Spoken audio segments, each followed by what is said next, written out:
¿Qué tal? Otro domingo más en Poema Desierto, programa producido por la Biblioteca Abraham Valelomar de Huacachina. Tenemos la suerte y además la alegría de entrevistar a Salomón Lerner, un académico, estudioso y también figura importante, no solamente de la cultura, sino también del quehacer político en nuestro país, con quien estaremos conversando, bueno, más bien conversando, escuchándolo sobre Martin Heidegger. Don Salomón, buenos días. Muy buenos días, señor Panduro. Y realmente vamos a dialogar, ¿no? Sí, de eso. Bueno, quisiera comenzar preguntándole quién es Martin Heidegger. Bueno, Martin Heidegger es uno de los filósofos más notables de la época contemporánea, puesto que con la, la- la exposición de su teoría en torno al ser y su comprensión de la existencia y del mundo, de algún modo trajo frente a los ojos de todos aquellos que se dedican a la filosofía y también a aquellos que simplemente desean profundizar un poco en las cosas, en su quehacer cotidiano, en fin. Trajo una serie de temas o puntos de vista que merecían reflexión.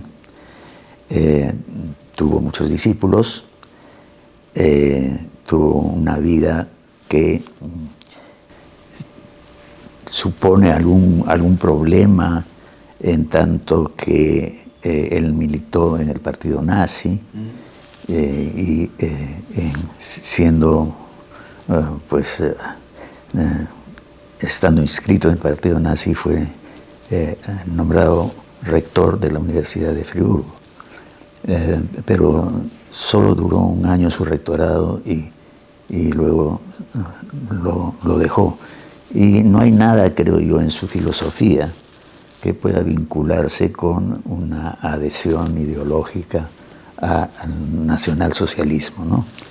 La filosofía de Heidegger, el pensamiento, él hablaría más bien del pensamiento, Heidegger, se ha extendido por el mundo, ha tenido muchos seguidores, porque de algún modo echa una nueva mirada sobre lo que significa el pensar y la filosofía como historia. De hecho, él plantea, hay hasta dos momentos dentro de su filosofía, ¿no? En un primer momento que es aquel en donde busca el sentido del ser, sentido de lo que es, especialmente en su obra Ser y Tiempo, pues él de algún modo expresa el deseo de obtener una ontología fundamental. Le explico. Es decir, una mirada, una nueva mirada sobre el ser y que pueda servir realmente de punto de partida sólido para cualquier otras reflexiones que se haga en los distintos campos del saber. Eso lo hace porque entiende que de algún modo ese sentido del ser ha sido de algún modo olvidado dentro de la filosofía contemporánea.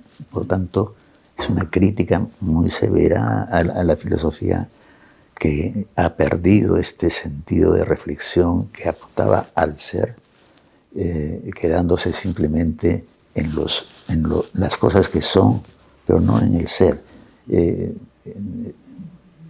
Se ha olvidado lo que él llamaba la diferencia ontológica entre el ser y los entes. Pero este primer Heidegger busca una ontología que remedie esto, ¿no? El segundo Heidegger, y es famosa en su reflexión, lo que se llama la vuelta di Kere, ya se da cuenta que él mismo no estaba pues, en el camino correcto, tratando de buscar una ontología fundamental, buscando fundamentos. y enfoca de otra manera, a partir de la esencia de la verdad, enfoca de otra manera su aproximación al tema del ser, todavía pues de algún modo conservando la noción esta de diferencia ontológica, diferencia entre el ser y los entes, pero dándole un sentido ya mucho más pleno a todo lo que es la historia y la filosofía, ¿no? Hasta Nietzsche, entendiendo que esa historia de la filosofía en realidad es la historia del olvido del ser, y en ese sentido forma parte, curiosamente, de la estructura de la verdad, porque la verdad no es simplemente la claridad y si quiere, la transparencia. La verdad, para Heidegger, y por ello recurre a un vocablo griego, aletheia, la verdad, es desocultación. Es decir, hay un aspecto dentro de lo que la verdad implica, que es el no estar presente, y justamente el descorrer esos velos es aquello que va dando cumplimiento a la tarea del filósofo, a la vida del hombre. Y entiende entonces que toda la historia de la filosofía no es simplemente algo que hay que echarlo por la borda, sino es justamente el periodo de ocultación del ser, pero que forma parte de su verdad y de su historia. Entonces, es esto lo que plantea el último Heidegger, y en ese sentido, para él, el pensamiento, la meditación, que va más allá de simplemente la racionalidad, ¿no es cierto?, es un abrir el espíritu a algo que va a aparecer, a algo que va a venir. Él lo llama el evento, el suceso, das Ereignis. Y en ese sentido, pues la filosofía vive, según entiende él, un momento importante, un momento, si quiere, crucial, en donde la metafísica acaba, y acabando la metafísica se abre nuevamente y con fuerza la pregunta por el sentido del ser. Y allí lo que hay que de alguna manera recoger es esta especie de posición frente a lo que va a venir, posición frente al misterio, y asumiendo el hombre, que es el existente, toda su naturaleza, por así decirlo. Quisiera explicarle esto. En Ser y Tiempo, y eso lo conserva Heidegger, se ocupa del sentido del ser, se pregunta por el sentido del ser. Y dentro de los entes que se reclaman del ser, ¿no es cierto?, hay un ente que es privilegiado porque conecta con el ser y su sentido, o por lo menos está animado por la búsqueda del ser y de la verdad del ser. A diferencia de otros entes, de cosas, el hombre es un ente que es existencia. Y lo propio de la existencia, por tanto, lo propio del hombre, es ser un ente especial que es, además, consciente de ello, es arrojado en el mundo, porque nadie nos preguntó para nacer, para estar aquí, pero estamos aquí en el mundo no simplemente como una cosa, sino como un ente que puede realizar una serie de posibilidades, un ente lleno de poder ser, ¿no es cierto? Ese sentido de proyecto tiene la característica, pues, que nos coloca en el mundo, con las cosas, con los otros, y nos abre, como le decía, a muchas posibilidades, dentro de las cuales la posibilidad última la posibilidad de todas las posibilidades es la muerte.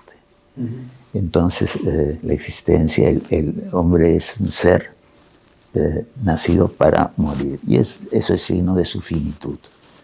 Entonces, esta especie de estar alojado en el mundo, ser proyecto, ser posibilidad y ser finito, es aquello que nos caracteriza y lo que trata fundamentalmente en Ser y Tiempo, ¿no?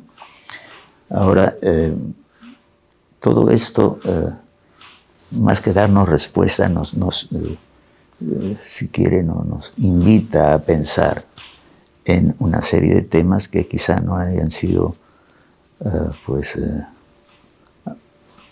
pensados o reflexionados debidamente a lo largo de la historia de la filosofía. El hecho de nuestra finitud, pero el hecho de que somos los que comunicamos con el ser, el hecho de la verdad como aletheia, como develamiento, que los primeros griegos la tenían, pero que luego desaparece, para ser cambiada como claridad, como transparencia. Todas esas cosas invitaron a pensar a una serie de otros filósofos. Y bueno, no da respuestas definitivas Heidegger, pero sí abre caminos del pensamiento, ¿no? Caminos del pensamiento que un poco los expresa él alegóricamente en el título de una de sus obras, que es Holzweg, sendas perdidas. Nosotros un poco caminamos allí buscando sentido. Y la filosofía, en último término, no se trata pues de un saber enciclopédico, definiciones últimas, sino de asumir nuestra propia existencia y hacer de ella una existencia auténtica, ¿no? El fenómeno de la autenticidad es muy importante en Heidegger, y es el reconocimiento que hace el hombre de su ser como ser posible, como ser finito, como ser que tiene, si quiere, la característica fundamental de conectar con el ser y de ese modo pues comprender su estar en el mundo, ¿no? Todo esto invita a pensar, y bueno, invita también a recorrer toda la historia de la filosofía para saber cómo así el olvido de la diferencia ontológica, el olvido de la diferencia entre el ser y el ente. El ser está presente en todos los entes, pero el ser no es un ente. Él trata de ubicarlo en la historia, ¿no es cierto? Y de hecho pareciera ser Platón, con Platón que se inicia esta diferencia ontológica, y con Nietzsche, que es un nihilista, terminaría esta parte de la historia del ser, que es la historia del olvido del ser, ¿no? Y que nos prepararía a un nuevo comienzo. Ahora, ¿cómo será ese nuevo comienzo? En fin, él mismo dice, bueno, estamos frente a un enigma, frente a un misterio. Y en una entrevista que le hicieron poco antes de morir, una pregunta, o contestando a una última pregunta, dijo una frase que de algún modo encierra mucho de lo que él pensaba. Ojalá un Dios nos pueda salvar, ¿no? Ojalá algún día un Dios nos pueda salvar, ¿no? Un poco es la espera de, pero una espera que no es pasividad por parte del hombre, sino más bien un asumir con fidelidad su ser humano, ¿no?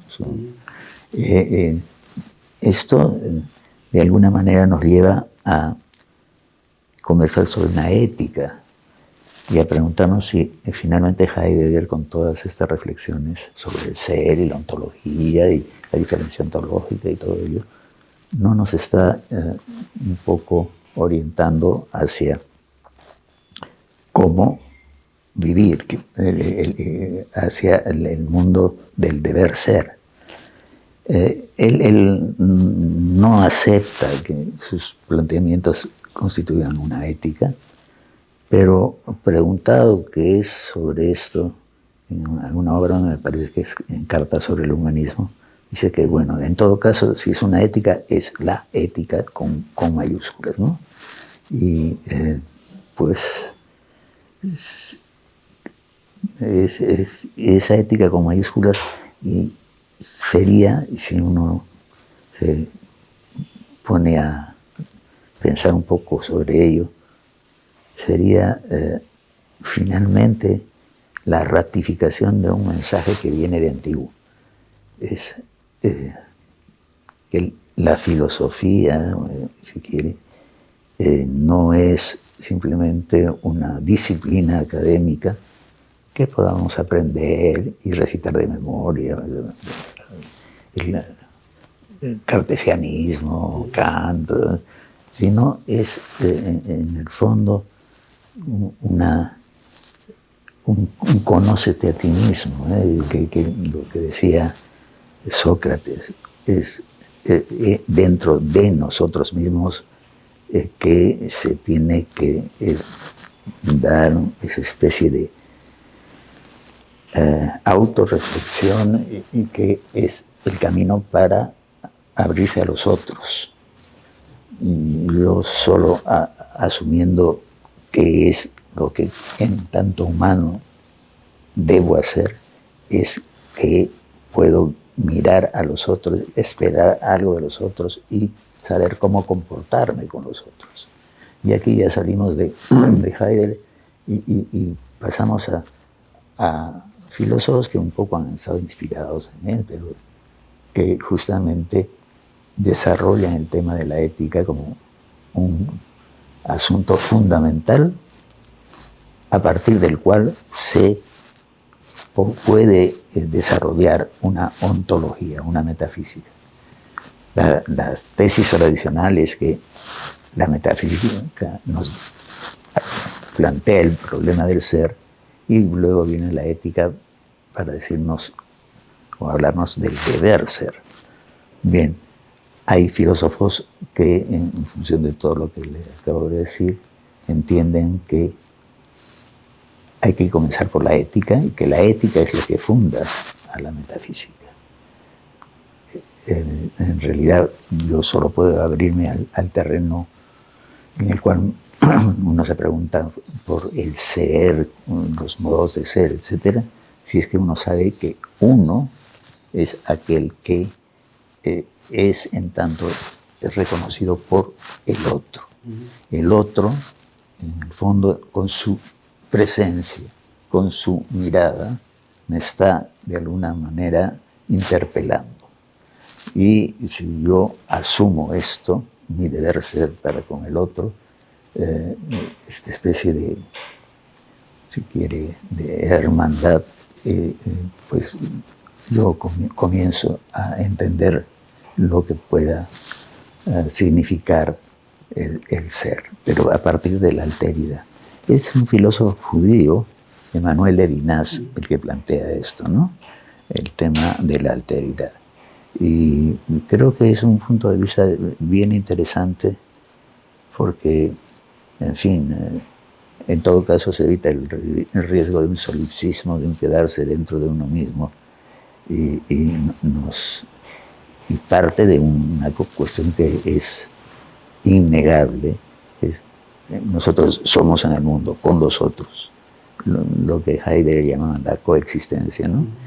Y asumiendo esa coexistencia es que se pueden abrir entonces los caminos del diálogo, los caminos de la búsqueda compartida y los caminos de la moralidad, ¿no? Ahora, don Salomón, Hay una crítica constante de Heidegger sobre la técnica, ¿no? Además, es un siglo... Es el signo de la metafísica que acaba, ¿no? Sí, justo quería ir hacia allí. ¿Qué ve en la técnica? Si es que es una mirada también ética, y si él se da cuenta de lo que viene a través del exceso de llenar de máquinas y una serie de aparatos a la vida humana. Así es. Bueno, Heidegger murió ya hace unas decenas de años. Si viviera hoy, con muchísima más razón todavía, asumiría esta postura crítica frente a la técnica que de algún modo representa la entronización de la razón calculante. Nuestra razón puede ser vista o analizada como una razón, ¿sí?, que produce, que se desarrolla en función de obtener determinados, si quiere, logros materiales, pero esa no es la manera más adecuada de entender a la razón. La razón humana, y eso ya viene desde antiguo, ¿no? Cuando se distingue entre nous teoretikos y la dianoia en Platón. La razón humana es fundamentalmente aquello que de algún modo debiera estar orientada a tratar de saber por qué hay algo, por qué soy y cuál es el sentido de las cosas y el sentido de mi existencia. Cuando se desplaza esa pregunta o esa inquietud hacia el campo de la producción, corremos el riesgo de incurrir en un positivismo que, claro, desde el punto de vista de los logros materiales puede llevarnos lejos, pero que en el fondo nos aleja de nuestra propia naturaleza. Nuestra propia naturaleza, y lo había dicho, es la de seres finitos, seres dotados no solo de razonamiento, sino también de voluntad, libertad. Y algo que hay que subrayar en estos tiempos, dotado también de sentimientos, dotado de, si quiere, esta especie de gozo frente a lo bello, que de alguna manera desaparece frente a lo eficaz, a la eficacia. Más allá de Heidegger, la idea esta del hombre como persona y por tanto como unidad de intelecto, voluntad y sentimientos, eso es lo que un poco está en peligro hoy y pues es lo que tendríamos que rescatar. Eso no quiere decir que frente a los logros materiales nosotros nos apartemos de ellos. Sí quiere decir que a esos logros les demos una especie de sentido, de fundamento y de ubicación frente a lo humano, que es distinto de lo técnico, ¿no? Una cosa es que eso nos ayude, otra cosa es que nos hagamos siervos de la técnica. Y es un poco lo que está ocurriendo ahora, pues, y cada vez crece más con la inteligencia artificial y todo ello, ¿no? Para dar ejemplos claros y elementales. Se ordena en un colegio, en una universidad, hacer un ensayo sobre algo y alumnos habrá, los hay, que simplemente le piden a la inteligencia artificial que lo haga, ¿no? Esa es una especie de subordinación de lo humano a la máquina, ¿no? Por más que se diga de que nosotros somos los que hemos inventado las máquinas. No, yo creo que es bueno para el hombre, cosa que en los tiempos que vivimos se va un poco perdiendo, ser conscientes de su finitud, de su necesidad de lo otro, de su pobreza en el fondo. Cuando a través de la técnica se adquiere poder, comienzan los problemas que el poder acarrea. El poder busca más poder. Y los límites que debería uno darle al poder son muchas veces borrados por el poder mismo, ¿no? Eso lo vemos claramente en el campo de la política, por ejemplo, ¿no? En donde, claro, los que gobiernan muchas veces, y esto cada vez más frecuente en los tiempos que vivimos, no hacen caso de las normas, desean seguir en el poder a pesar de que esté señalado un tiempo nada más de ejercicio del poder. Y, en fin, están dispuestos a pagar no importa qué precio por el poder, por esta especie de entronización del ego, del yo. Lo que vemos hoy, por ejemplo, en Estados Unidos con el señor Trump, es un poco eso, ¿no? Ahora está desesperado por ganar el Nobel y entonces incluso sus seguidores y todo ello están haciendo el balance de las guerras que él ha evitado para que así se justifique este premio Nobel que él desea. Pero es un señor que ama el poder y que se ama a sí mismo, ¿no? Eso es una desgracia. Sí, bueno, por ahí vamos. Usted me preguntaba las influencias de Heidegger y aquí en el Perú. Hubo un alumno peruano, Heidegger, Alberto Wagner de Reina, que luego escribió algo sobre Heidegger aquí. Y luego, creo que el profesor Guitarrillo también se me ocupó de Heidegger. El profesor Federico Camino en la Universidad Católica también es un buen conocedor de Heidegger. Yo más o menos pues he leído las obras de Heidegger y lo elegí como tema de mi tesis, ¿no? Justamente trataba sobre el nihilismo, la esencia del nihilismo Heidegger, ¿no? Entonces, de Lovaina, ¿no? Ya, don Salomón, él tiene un título de un libro que yo se la quiero trasladar como pregunta, ¿no? ¿Qué significa pensar? Pensar, en realidad, lo mismo, es casi como que me preguntara qué es la filosofía, no, porque tiene otro libro. Claro, ¿qué es esto, la filosofía? Esto es la filosofía. Bueno, el pensar, Heidegger lo entiende, como le decía quizás antes, no simplemente como la actividad que desarrolla la razón calculante.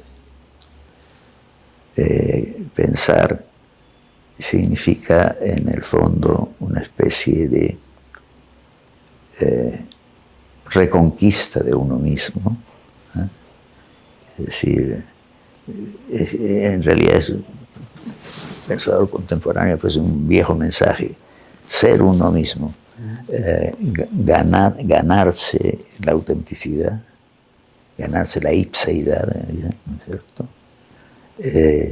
Y eso a través de una meditación que no es la razón calculante, ¿no?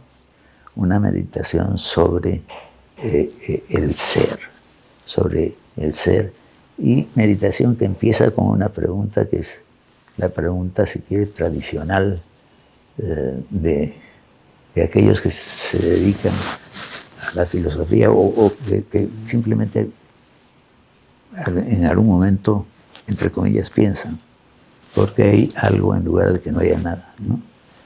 Entonces, esa es la pregunta que de algún modo está en la base misma de la taumatzen, de la maravilla, del asombro, con el cual se inicia la filosofía en Grecia. Y todos los filósofos en última instancia han tratado de contestar indirectamente, no importa, a esa pregunta. De hecho, dice, porque hay el ente en lugar de nada, implica ya decir, yo soy un ente que está preguntando. Yo debo tratar de esclarecer lo que yo soy y qué proyecto es aquel que yo mismo debo desarrollar para, en fin, para ser, pues, alguien que en el mundo está como compañero de los otros, ¿no? A través de la tolerancia, a través del diálogo y también saber que mi vida no es eterna, mi vida es finita y que dentro de esa finitud puedo y debo yo realizar determinadas acciones y que finalmente justifiquen el hecho de que yo haya vivido, ¿no? Creo que, bueno, cuando habla sobre pensar, qué significa pensar, nos está un poco llamando la atención sobre el abandono de, si quiere, de la cotidianidad para ocuparse de lo que es, porque es, y en primer lugar, porque soy yo, como soy yo, cosa que él contesta en la Ser y Tiempo de 1927. Ahora, don Salomón, justo en ese libro también que usted ha mencionado, Sendas Perdidas, pero también qué significa pensar, me gustó mucho una idea, ¿no? La idea de que la mano es la extensión del pensamiento. ¿Qué hacer para acercar en un mundo donde probablemente no hay espacio para pensar o no queremos en todo caso pensar, acercarla a la mano, que yo creo que es una metáfora sobre la cotidianidad, ¿no? Exacto. Sí, sobre la cotidianidad y si queremos ir más lejos, aunque Heidegger no lo aceptaría de pronto, es ir más lejos a la moralidad, porque ese extender la mano indica o apunta a una praxis, a una conducta que de algún modo exprese mi humanidad y la funde, la justifique. No se trata de vivir simplemente el día a día, o lo cotidiano. No, se trata de lo que muchos filósofos han pedido a lo largo del tiempo. Se trata de reflexionar, es decir, volver sobre sí. Se trata de aquello que reclamaba Pascal, estar solo en su cuarto para poder pensar, ¿no? Lo cual no significa que uno se convierta en una especie de asceta y de ermitaño que corte con el mundo. Todo lo contrario. Es descubrir por qué debo estar en el mundo y debo estar con nosotros y debo hacer un camino que de algún modo frente eventualmente a un ser superior se justifique mi existencia.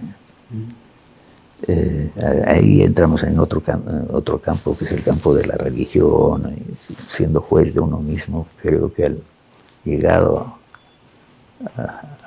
casi al final de su vida, uno debe preguntarse, ¿valió la pena vivir la vida?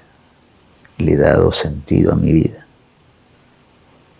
¿Por qué he vivido? ¿Cómo he vivido? Y ahí, Camus decía que el problema filosófico más importante era el suicidio, ¿no? Y es eso, darle un sentido a la vida. Si la vida no tiene sentido, entonces ahí, ¿para qué vivir, no? Ahora, don Salomón, Heidegger escribe sobre Hölderlin y Träcker, y cuando él habla, digamos, de la poesía, quisiera preguntarle lo siguiente, ¿no? Al final, ¿el camino de la poesía también es muy similar al de la filosofía, o si hay diferencias, cuáles serían? Yo creo que las diferencias, si es que las hay, es un modo distinto de decir lo mismo. Ah. La poesía lo hace siguiendo su propio camino y entregándonos aquello que la filosofía también nos da, pero entregándolo con un lenguaje que implica belleza y que, en fin, nos invita a pensar.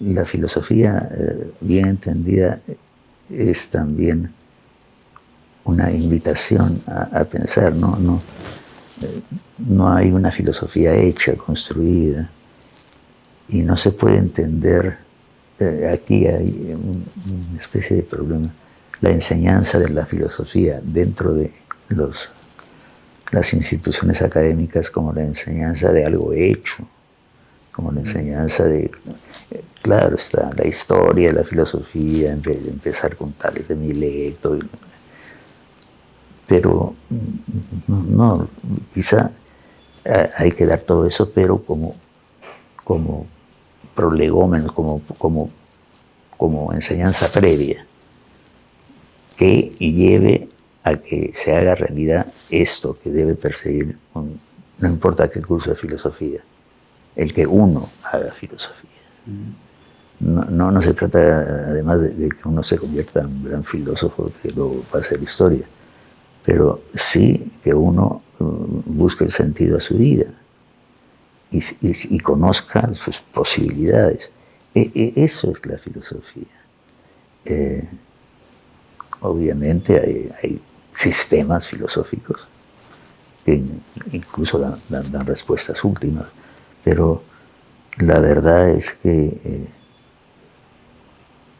hay que pasar de una actitud, si quiere, cotidiana a una actitud filosófica. Y no se trata tampoco de estar pensando todo el día, pero sí de valorar las cosas que, en lo que ellas tienen de bueno en nuestro diario vivir. Y fundamentalmente, creo yo, dentro de esas cosas es nuestra relación con los otros hombres, ¿no? Es decir, es el reconocimiento de su dignidad, la tolerancia, el hecho de que ellos están también en camino hacia la verdad de su propio ser, de su propia existencia, y de que podemos caminar juntos. Es eso aquello que finalmente debe inspirar un curso de filosofía, ¿no?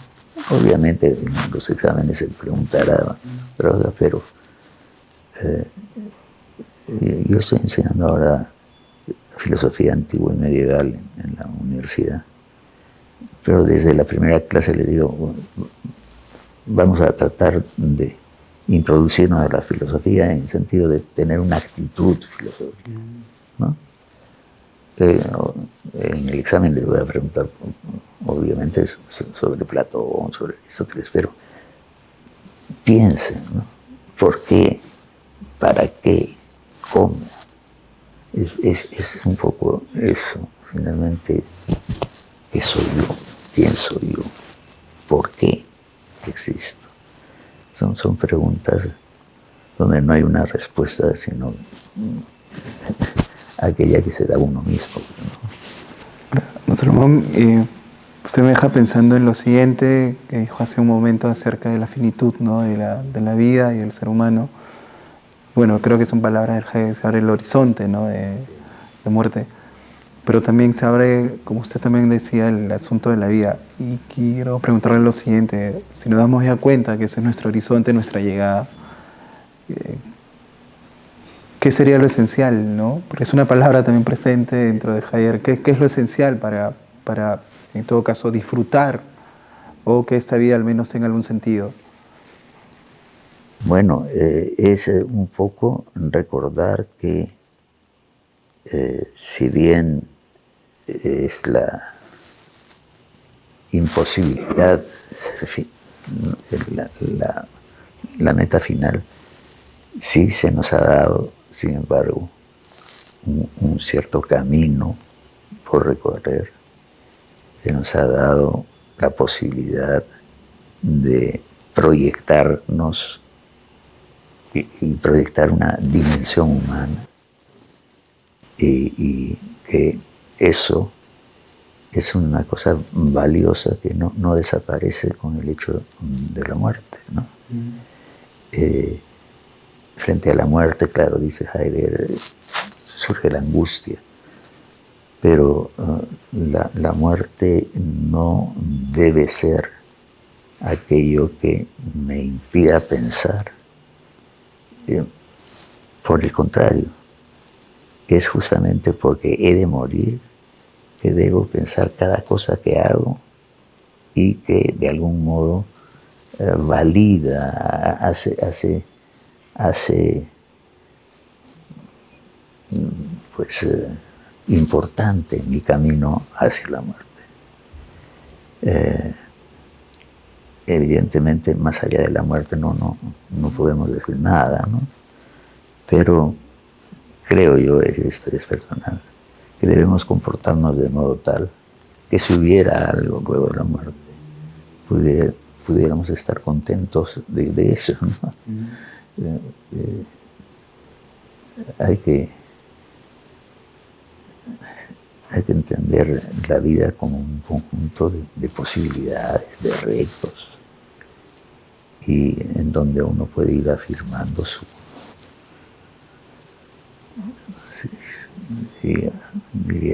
dignidad, ¿no? Como ser humano.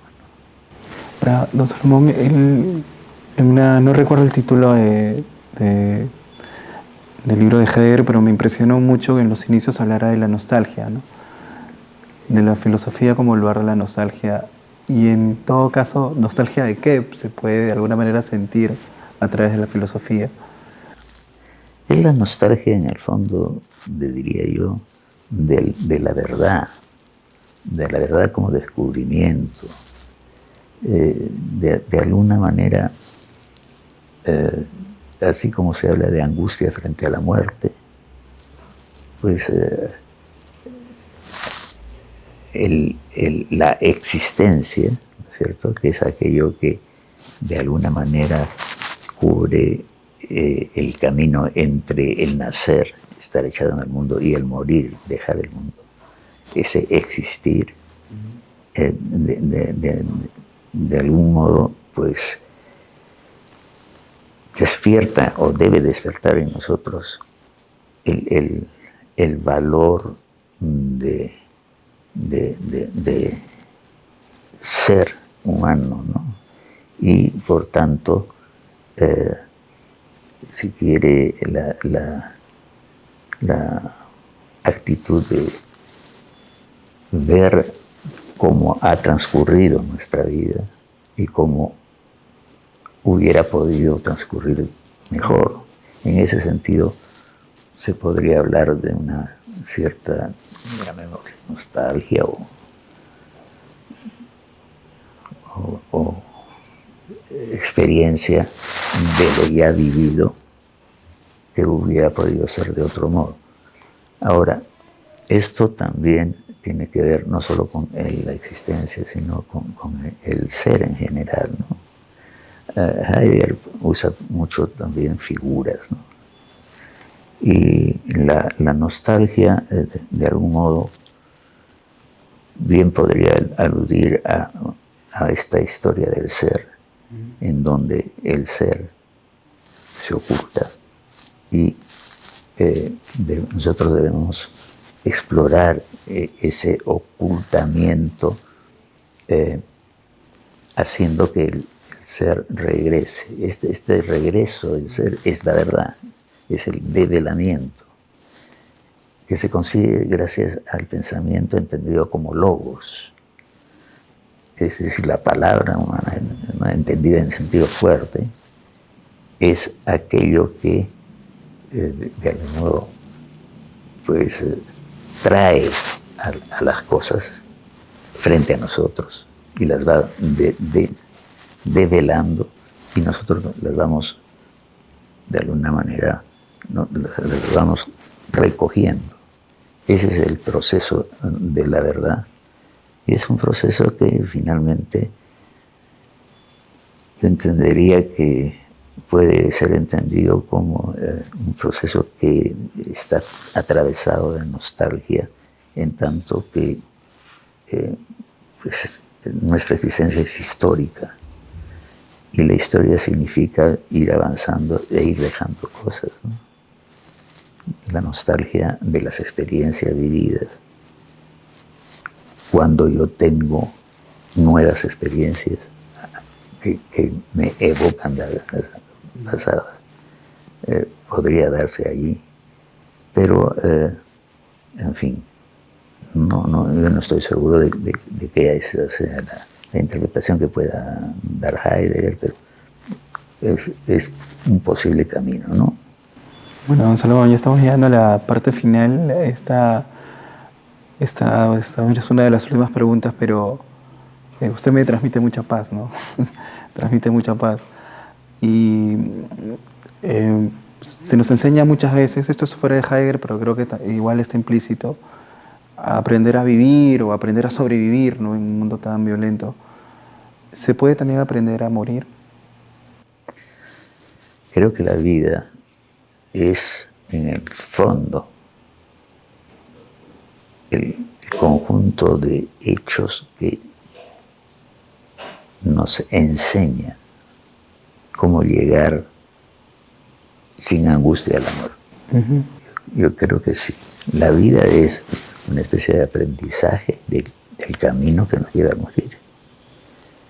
Y creo que es más bien una actitud que no debemos tener, una actitud banal, aquella de no hablar de aquello que significa la muerte, ¿no?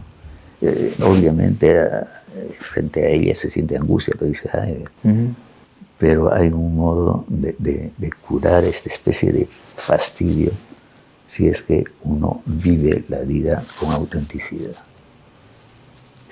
Si uno lo hace así,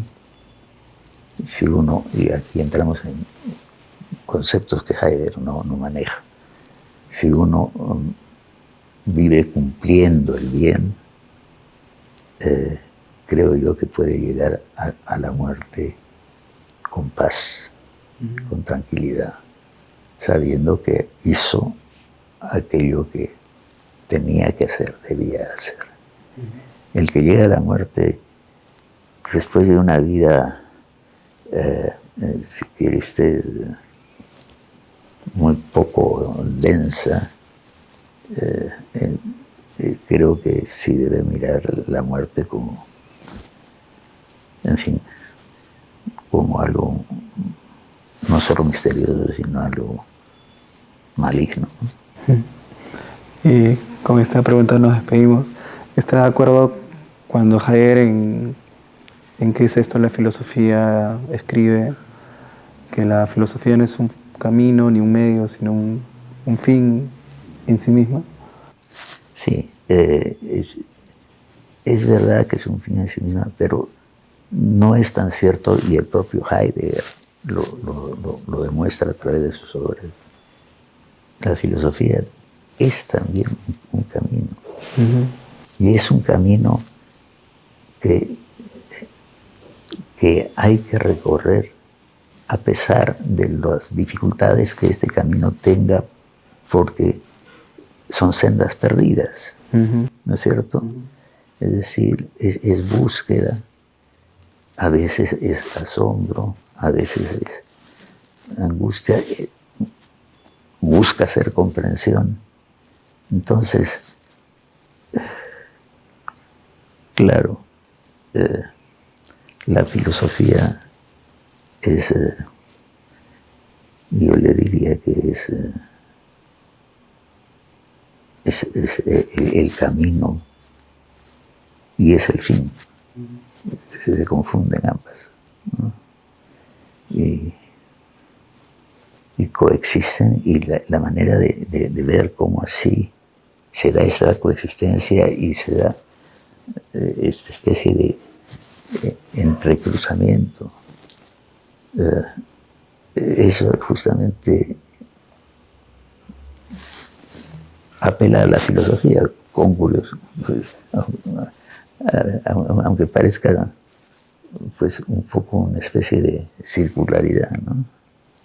La filosofía nos dice que ella misma es un camino, y un camino que nos conduce a un fin, y por tanto es un fin. Es complicado, ¿no? Bueno, muchas gracias, Juan Salomón. Siempre es grato oírlo.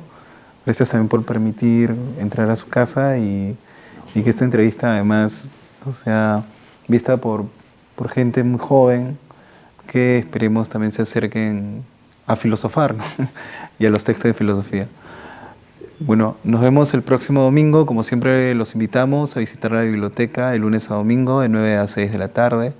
Compartan el programa y gracias por su audiencia.